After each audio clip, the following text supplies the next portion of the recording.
बहुत सी चीजें हम सुन सुन कर याद कर लेते हैं, बहुत सी चीजें हम देख देख कर याद कर लेते हैं। एक मंदिर में पुजारी का बच्चा अपने आप सारी आरतियां याद कर लेता है, क्योंकि वो रोज दोनों टाइम सुनता है। उसी प्रकार से बिना प्रयास करे, और एक व्यक्ति किताब लेकर, कॉपी लेकर, डायरी लेकर याद करना चाहता है तो उसे बहुत समय लगता है। उसी प्रकार से जब हम धाम में वास करते हैं तो बिना कोई बहुत ज्यादा परिश्रम करे हमको सब चीजें सरलता से मिल जाती हैं, जो कि अन्य स्थान पर नहीं मिलती। क्योंकि यहाँ ब्रजमंडल में शरीर को लगने वाली वायु भी ठाकुर जी के चरणों को स्पर्श करके आती है, संतों के चरणों को स्पर्श करके आती है, वैष्णव जनों के चरणों को स्पर्श करके आती है। तो यहाँ का जो कण कण है वह कृष्ण युक्त है। कण कण में, जैसे कहते हैं, हरि व्यापक सर्वत्र समाना, तो ब्रजभूमि के कण कण में ठाकुर जी सर्वत्र विद्यमान है। इसलिए जितना ज्यादा समय हो सके हम ब्रजमंडल में बिताएं, ब्रजधाम में हम वास करें, ताकि हमारा चित्त जो है स्वच्छ हो। वृंदावन हम कितने दिन रहे ये महत्वपूर्ण नहीं है, वृंदावन हमारे हृदय में कितने दिन रहता है ये महत्वपूर्ण है। इसलिए समय समय पर धाम का वास करें, और नित्य सुबह उठकर सबसे पहले जो मुख से नाम निकले वो वृंदावन ही निकले। उठकर जो चिंतन आप करें वो वृंदावन का ही हो, उठकर जो स्मरण आप करें वह वृंदावन का ही हो।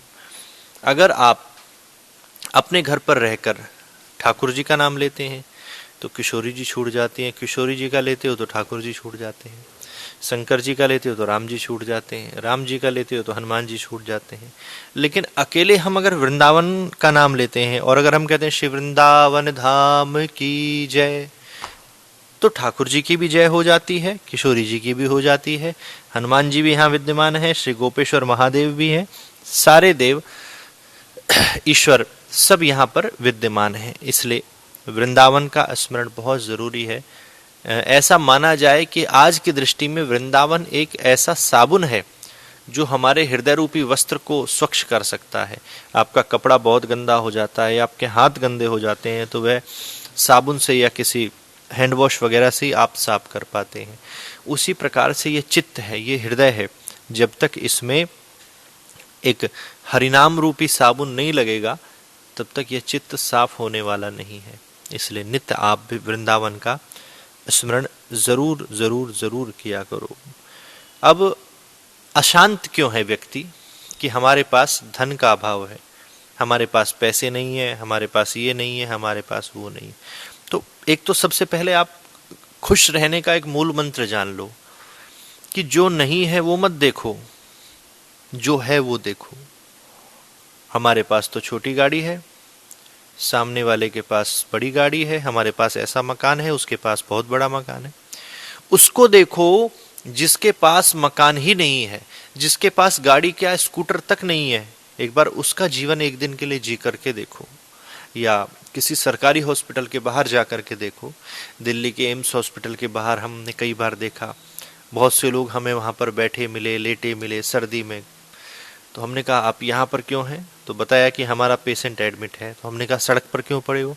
बोले कहाँ जाएं, पेशेंट के साथ रहने की कोई व्यवस्था नहीं मिलती है, और होटल में रूम लेने का पैसा नहीं है, ना भोजन के लिए पैसा है, तो हम यहीं पड़े हैं।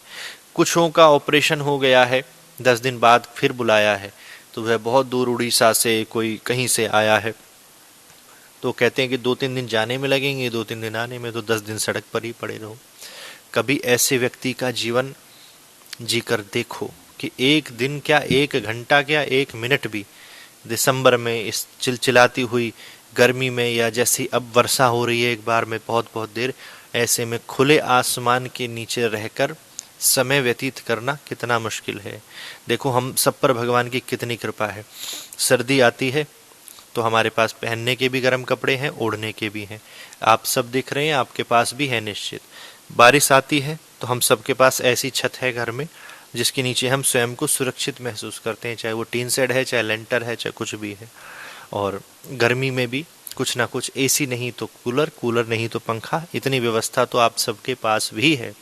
लेकिन जिसके पास यह सब नहीं है उससे कभी अपने जीवन की तुलना करके देखो। कि भगवान ने कितना हमें दिया और ऐसा हमने उनके लिए क्या किया कि जो वो हमको इतना कुछ दे रहे हैं, वो हमको क्यों दें, हमने उनके लिए क्या किया है।